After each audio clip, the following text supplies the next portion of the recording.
श्रीमद् भागवत गीता एक ऐसी ग्रंथ है जिसके पास आपके हर प्रश्न का जवाब है। चाहे आपकी कोई भी दिक्कत हो, कोई भी इच्छा हो, श्रीमद् भागवत गीता के पास आपके हर प्रश्न का उत्तर देती है, हर मुश्किलों का हल देती है। चाहे वो मुश्किलें आपकी मन की हो या धन की हो या आपके शरीर की हो या आपके रिश्तों की हो, आपको अपनी हर समस्या का जवाब श्रीमद् भागवत गीता में ज़रूर मिलेगा। आज हम उसी श्रीमद् भागवत गीता के ऐसे 11 अनमोल उपदेश आपको बताएंगे जो आपकी पूरी ज़िंदगी बदल देंगे। बस आप इन बातों को वीडियो के अंत तक ध्यान से सुनिए। जो भी व्यक्ति इस वीडियो को अंत तक सुनेगा उसे अपनी ज़िंदगी, उसे अपनी हर मुश्किलों का हल अवश्य मिलेगा। उसे अपनी ज़िंदगी में जो कुछ भी चाहिए वो उसे ज़रूर मिलेगा। श्रीमद् भागवत गीता का सबसे पहला उपदेश यह है कि कोई अगर आपका अपना है या कोई आपसे बड़ा है तो उसका अपने प्रति गलत व्यवहार कभी भी सहन नहीं करनी चाहिए। ये गीता का उपदेश हमारी ज़िंदगी से भी जुड़ा है। हम भी अपने मन की अधिकतर तकलीफ़ों को ये सोचकर ज़िंदगी भर सहते रहते हैं कि ये तो मेरा अपना है, ये तो मेरा बड़ा है, इसको हम कैसे कुछ कह सकते हैं। हम अगर नहीं सहेंगे, कुछ कह देंगे, हमारे रिश्ते ही ख़राब हो जाएंगे, हमारे रिश्ते ही ख़त्म हो जाएंगे। पर सोचने की बात यह है कि उस व्यक्ति को आप अपना कैसे मान सकते हैं जो आपकी तकलीफ़ों की वजह हो। अपना तो वो होता है जो हमारी तकलीफ़ों को दूर कर दे। तो गीता का ये उपदेश है कि किसी को भी अपना फ़ायदा मत उठाने दो, किसी को भी खुद पर जुल्म मत करने दो, क्योंकि आप जितना सहेंगे लोग आपको उतना सहने के लिए और मजबूर करेंगे। गीता का पहला अध्याय जिसका नाम अर्जुन विषाद योग और दूसरा अध्याय जिसका नाम सांख्य योग है, उसके आरंभ में अर्जुन ने कृष्ण के आगे अपना दुख प्रकट किया है। हे माधव, मैं कौरवों से कैसे युद्ध कर सकता हूँ? ये सब तो मेरे अपने ही हैं। मैं कैसे भीष्म पितामह और गुरु द्रोणाचार्य से युद्ध करूँगा? क्योंकि वो दोनों मेरे अपने ही हैं, क्योंकि वो दोनों मेरे पूजनीय हैं। इसलिए इन गुरुओं को मारने से तो अच्छा है मैं भिक्षा के अन्न को खाकर मैं मेरे जीवन का गुजारा करूं। और जिन कौरवों से मैं युद्ध करने जा रहा हूं वो सब धृतराष्ट्र के पुत्र मेरे भाई ही हैं, मेरे अपने ही हैं। इन सब को मारने से अच्छा है कि मैं सन्यासी बन जाऊं। तो कृष्ण ने अर्जुन से कहा कि यहाँ कौन अपना है और कौन पराया है। जो अधर्म करता है उसके साथ युद्ध करना तुझे मोक्ष और मुक्ति देगा। तो अपने इस मन के मोह को त्याग दे, नहीं तो सारा जगत तेरी निंदा ही करेगा, तुझे डरपोक कहेगा।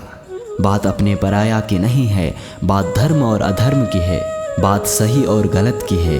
अगर तू गलत को सहेगा, उसका अंत नहीं करेगा, तो गलत करने वाले को और बल मिलेगा, वो और भी गलत करेगा। इसलिए मन के मोह को त्याग करके तो युद्ध कर। महाभारत की एक और कहानी है। जब अर्जुन के पुत्र अभिमन्यु की युद्ध में मृत्यु हो जाती है तब अर्जुन बहुत दुखी होता है, रोने लगता है। वो श्री कृष्ण से कहने लगा कि मेरा पुत्र अभिमन्यु मर गया है, मैं ये तो बिल्कुल भी सहन नहीं कर सकता, मैं भी अपने आप को समाप्त कर लूँगा। फिर श्री कृष्ण ने उसे आत्माओं के लोक में लेकर गए जहाँ अभिमन्यु आनंद से बैठा हुआ था, क्योंकि उसने क्षत्रिय चित्त व्यवहार किया, इसलिए उसे उत्तम पद की प्राप्ति हुई। जब अर्जुन अभिमन्यु के पास रोते रोते पहुंचा, अपने पुत्र को देख अर्जुन बहुत प्रसन्न हुआ। उसे गले से लगाकर कहने लगा कि हे पुत्र, तेरे बिना तो मैं जी ही नहीं पाऊंगा, मैंने तो अपने जीवन की आशा का ही त्याग कर दिया है। तो अभिमन्यु कहने लगा कि आप कौन हैं? अर्जुन बोला, मैं तेरा पिता हूँ, तू मेरा पुत्र है। तो अभिमन्यु कहने लगा कि कौन पिता कौन पुत्र, मेरे लाखों जन्म हुए हैं, किसी जन्म में आप मेरे पिता बनते हैं और किसी जन्म में मैं आपका पिता बनता हूँ। आत्मा का ना कोई माता होता है ना कोई पिता है।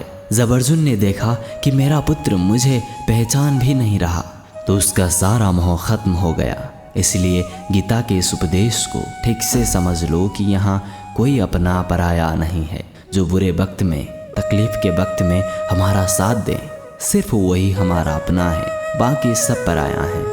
गीता का दूसरा उपदेश यह है, मन और विचारों को नियंत्रण किए बिना जीवन में कभी शांति और सुकून मिलने वाला नहीं है। अर्जुन ने श्री कृष्ण से कहा कि मेरा मन सही गलत सब कुछ जानता है, फिर भी मेरे विचार और मेरा मन मुझसे नियंत्रण नहीं होता। मैं जो करना चाहता हूँ वो कर नहीं पाता हूँ, और जो नहीं करना चाहता हूँ वो मेरा मन उससे ज़बरदस्ती करवाता है।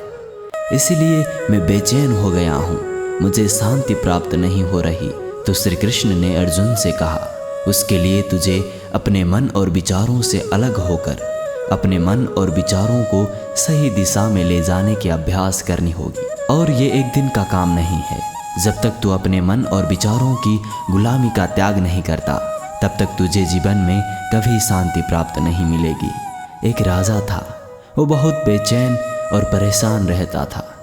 एक दिन वो अपने गुरु के पास गया और उनसे कहने लगा कि मेरा मन बहुत बेचैन है, मैं बहुत परेशान हूँ, मैंने पूरे संसार को जीत लिया है, सब कुछ है मेरे पास, पर मैं खुश नहीं हूँ, मेरे मन में सुकून नहीं है, शांति नहीं है।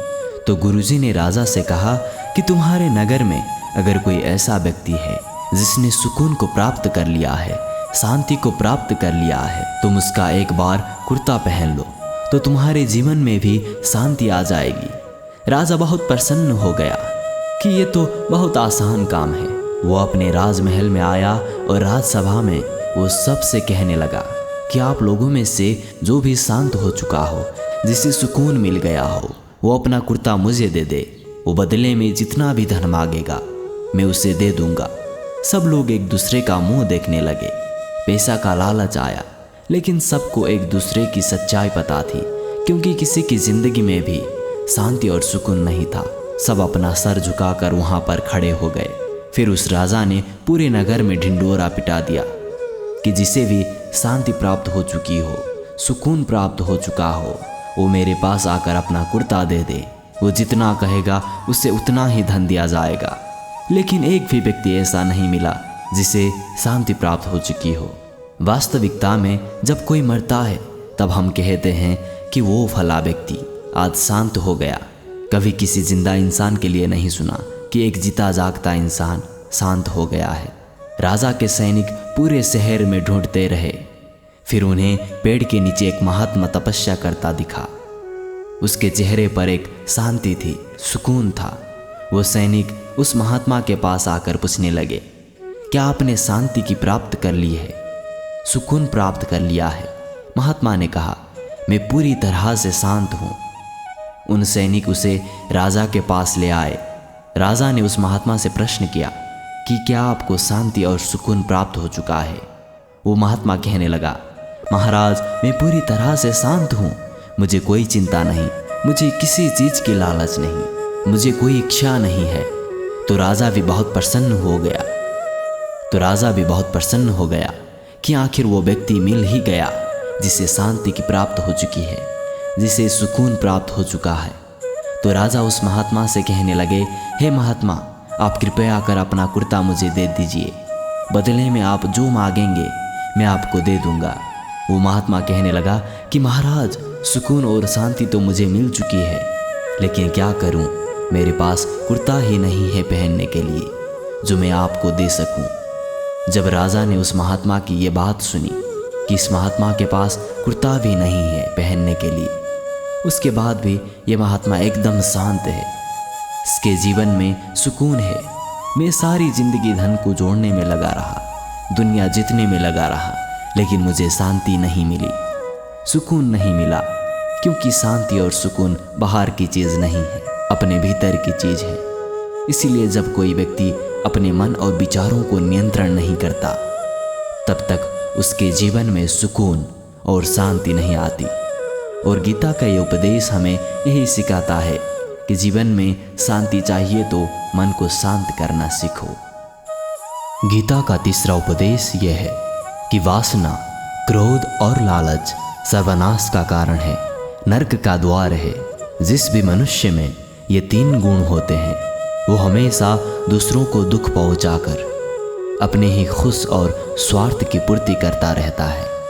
किसी भी चीज़ की हद से ज़्यादा वासना करना और क्रोधी स्वभाव होना और मन में लालच होना उसके जीवन के सुख को समाप्त कर देते हैं, उसके सारे रिश्तों में जहर भर देते हैं।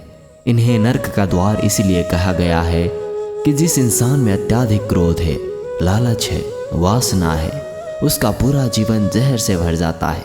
उसको मरने के बाद नहीं, जीते जी यहीं पर नर्क का दर्शन होता है। गीता का चौथा उपदेश कि जो चला गया है कभी उसका दुख मत करो, और जो आने वाला है उसकी बिल्कुल भी चिंता मत करो। जब महाभारत का युद्ध चल रहा था तब अर्जुन ने श्री कृष्ण से कहा कि अगर ये युद्ध हुआ तो करोड़ों लोग मारे जाएंगे।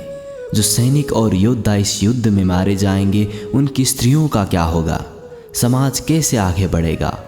और भी बहुत सी बातें अर्जुन ने विस्तार से कही हैं।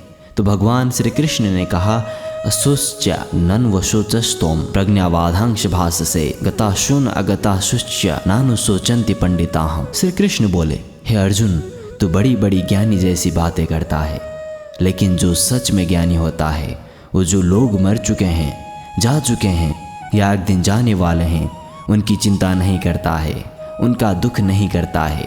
तेरे हाथ में कुछ भी नहीं है, तू चाह कर भी कुछ नियंत्रण नहीं कर सकता। जीवन और मरण ये तो प्रकृति की नियति है। इसलिए जो ज्ञानी होता है वो किसी के मरने पर भी रोता नहीं है। ज्ञानी जन ना ही बीते हुए कल का शोक करते हैं और ना ही आने वाले कल की चिंता करते हैं। इसलिए जो होने वाला है वो होकर ही रहता है, और जो नहीं होने वाला वो कभी नहीं होगा। ऐसा निश्चय जिसको समझ में आ जाता है उसे कभी कोई चिंता नहीं सताती, कोई दुख नहीं सताता। हमारे सारे दुखों का कारण ही यही है। या तो हम जो वक्त गुजर चुका है उसे सोच सोच कर परेशान होते रहते हैं, या भविष्य की चिंता कर करके खुद को बीमार कर देते हैं, नष्ट कर देते हैं। गीता का ज्ञान हमें यही सिखाता है कि ना तो हम बीता हुआ कल बदल सकते हैं और ना ही आने वाले कल पर नियंत्रण कर सकते हैं। हमारे हाथ में सिर्फ वर्तमान है। हमारा 98% तनाव और चिंताएं भूतकाल और भविष्य काल के बारे में सोचते रहने से होता है। हम हमेशा उसी में ही जीते रहते हैं, मगर वर्तमान में कभी नहीं जीते, इस पल को कभी नहीं जीते। जब आप वर्तमान का पूरा आनंद लेना सीख जाओगे तभी आपकी ज़िंदगी से तनाव कम होगा, चिंताएं खत्म होगी। वर्तमान में जीना एक बहुत बड़ी उपलब्धि है। हमारे हाथ में भी सिर्फ आज का ही पल है। हमें जो भी करना है आज ही करना है। कभी भी ये सोचकर समय को नष्ट नहीं करनी चाहिए कि अभी मेरे पास बहुत समय बचा है। एक गुरुजी ने अपने एक शिष्य को पारस पत्थर दिया। उनका वो शिष्य बहुत आलसी था, हर काम को कल पर टाल देता था। तो गुरु ने उसे कहा कि मैं तुझे ये पारस पत्थर दे रहा हूँ। इस पारस पत्थर से जब तू लोहे को स्पर्श कराएगा तो वो लोहा स्वर्ण बन जाएगा, सोना बन जाएगा। और ये पारस पत्थर मैं तुझे 1 महीने के लिए दे रहा हूँ। जब 1 महीना समाप्त हो जाएगा तब मैं तुझसे ये पारस पत्थर वापस ले लूँगा। तब तक तू इस पारस पत्थर को अपने पास ही रख। गुरु का वो शिष्य बाजार में लोहा खरीदने के लिए गया। जब बाजार में वो लोहा खरीदने पहुँचा तो उसे लोहे का वो कीमत बहुत महंगा लगा। उसने कहा, थोड़े दिन रुक के ले लूँगा जब लोहे का कीमत कम हो जाएगा। पर उसकी बुद्धि में ये बिल्कुल नहीं आया कि इस लोहे को मैं सोना बनाकर बहुत अधिक धन बना सकता हूँ। लेकिन उसके मन की सुस्ती, उसके मन का आलस्य, उसकी वजह से उसने उस काम को कल पर टाल दिया। ऐसे ही करते करते पूरा 1 महीना समाप्त हो गया। फिर गुरु उस शिष्य के पास आ पहुँचे कि बताओ तुमने कितना सोना बनाया। शिष्य बोला कि मैंने तो अभी सोना बनाना शुरू भी नहीं किया। तो गुरुजी ने कहा, मुझे वो मेरा पारस पत्थर वापस चाहिए। शिष्य बोला कि नहीं, मुझे थोड़ा और वक्त दीजिए, मैं थोड़ा सोना बनाना चाहता हूँ। गुरुजी ने कहा, ये पारस पत्थर पूरा 1 महीना तेरे पास ही था पर तू कुछ नहीं कर पाया।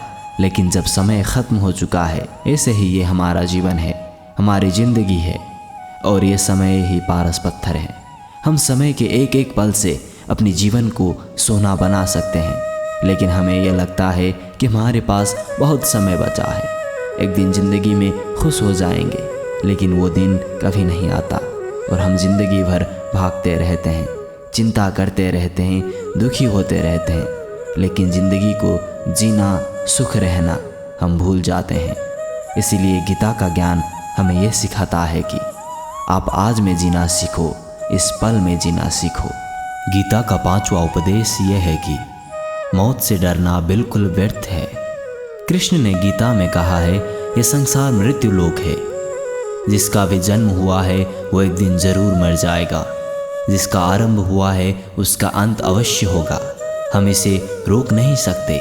जैसे हम रोज कपड़े बदलते हैं वैसे ही हमारी आत्मा नया शरीर धारण करती है। मृत्यु सिर्फ इस जीवन का एक नया आरंभ है।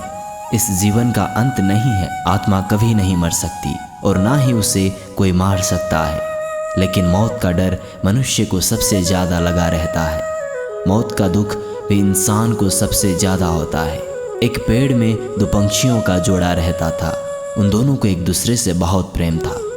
उन्होंने साथ जीने मरने की कसमें खाई थी।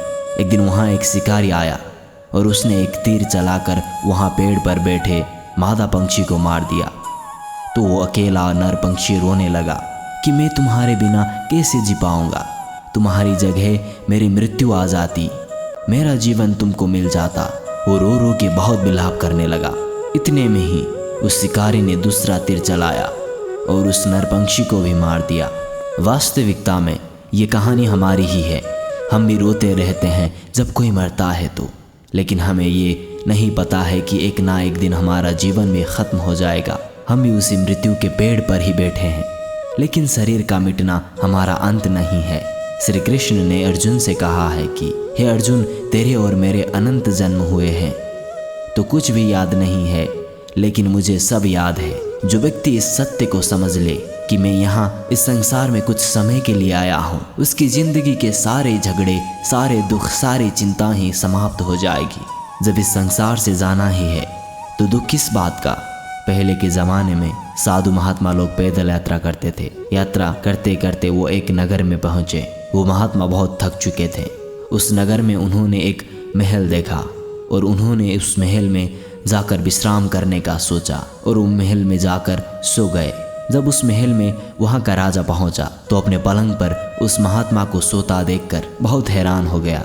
राजा उस महात्मा से पूछने लगा कि तुम मेरे महल में कैसे घुस आए और मेरे बिस्तर पर सो रहे हो।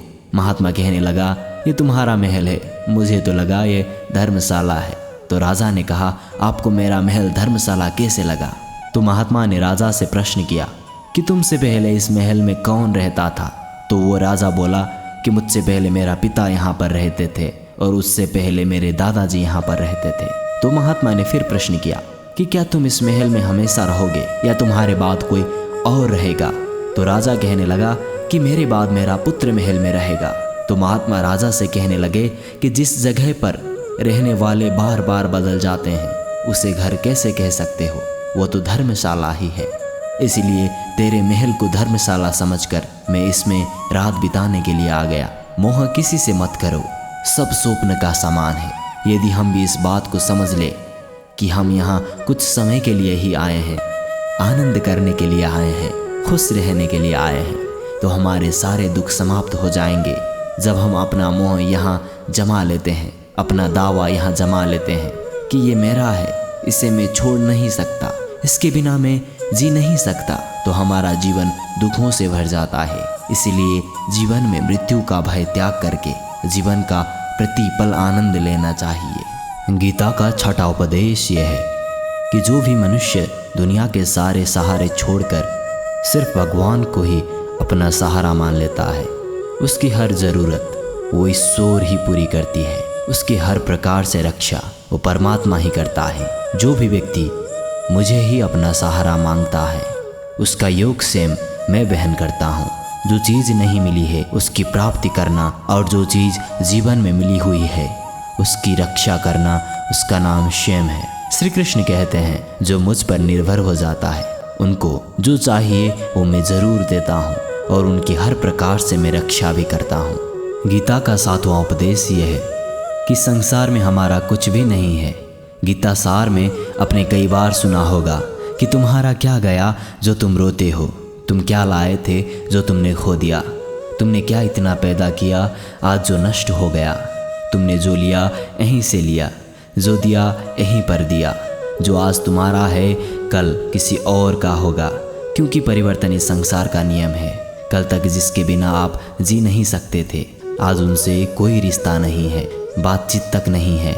कहाँ गए वो जीवन भर के सारे रिश्ते, वो सारे मित्र जो साथ जीने मरने की बातें करते थे। आज पता भी नहीं कि वो लोग कहाँ चले गए। ये संसार परिवर्तनशील है, सब लोग यहाँ बदल जाते हैं और रिश्ता बदल जाता है।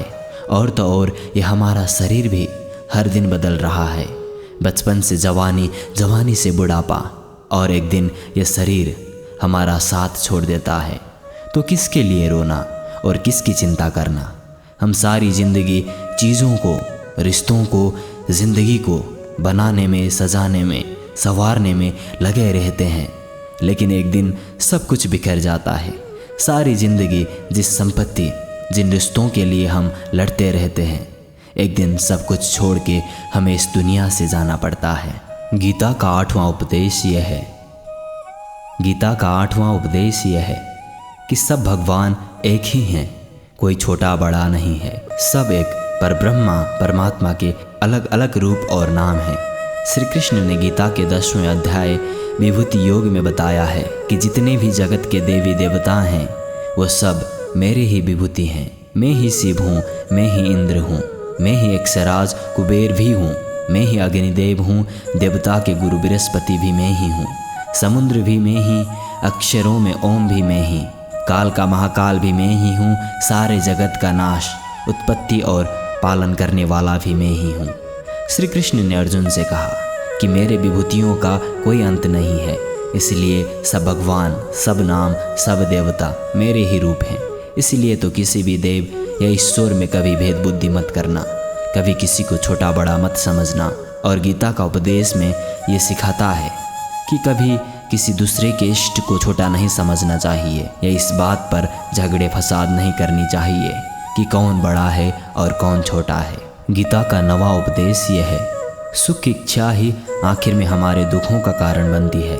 श्री कृष्ण ने अर्जुन से कहा कि मनुष्य जितना सुखों की लालसा और इच्छा करता है, उतना ही उसकी इंद्रियां सुख भोग में आसक्त हो जाती है, उतना ही इंसान का मन संसार के सुख और आकर्षण का गुलाम बन जाता है। और जितना सुख के पीछे भागोगे उतना ही उसे दुख के अनुभव से गुजरना पड़ेगा, क्योंकि हर संसार का नियम ही है, जो चीज़ें शुरू में सुखों को बहुत आकर्षित करती है, बाद में बहुत दुख देती है, और जो चीज़ें शुरू में मुश्किल लगती है, कठिन लगती है, बाद में हमें बहुत काम आती है। गीता का 10वां उपदेश हमें ये सिखाता है कि किसी से भी हद से ज़्यादा मोह कभी मत करना। श्री कृष्ण ने गीता का पूरा ज्ञान ही अर्जुन के मोह को नष्ट करने के लिए कहा है। ये मोह ही है जो इंसान को सबसे ज़्यादा रुलाता है। वो इतना बलवान है कि शेर जैसे इंसान को भी गिदड़ बना देता है। जो अर्जुन युद्ध में देवताओं से भी जीत गया और अपने रिश्तेदारों को युद्ध में देखकर उसका हाथ कांपने लगा, वो बोला, हे केशव, मेरे हाथ में धनुष पकड़ने की ताकत भी नहीं बची है, मेरे हाथ कांप रहे हैं, मैं युद्ध नहीं कर पाऊंगा। कि मोह इतना दर्दनाक होता है जिसकी पीड़ा ना सह पाने के कारण कई लोग अपनी ज़िंदगी ही खत्म कर देते हैं, आत्महत्या कर लेते हैं कि उस व्यक्ति के बिना हम जी ही नहीं पाएंगे। जीवन में किसी से भी हद से ज़्यादा मोह करोगे तो जीवन भर पीड़ा का ही सामना करना पड़ेगा। जो व्यक्ति अपने मोह से बाहर नहीं आता, उसका सब कुछ उससे छीन जाता है, उसकी सारी खुशी खत्म हो जाती है। इसलिए गीता का ज्ञान बार बार यही सिखाता है कि अपने मन के मोह को त्याग करके आप बलवान बनो, बुद्धिमान बनो, सत्य के दर्शन करो कि वास्तविकता क्या है, क्योंकि हमारा मोह हमें हमेशा झूठ ही दिखाता है, झूठ पे ही विश्वास दिलाता है और दिल में झूठी उम्मीदें जगाता है, और ये ही हमारे दुख का सबसे बड़ा कारण है। हम ही मोह कर लेते हैं, हम ही लोगों से उम्मीदें लगा बैठते हैं, पर वास्तविकता बिल्कुल अलग होती है।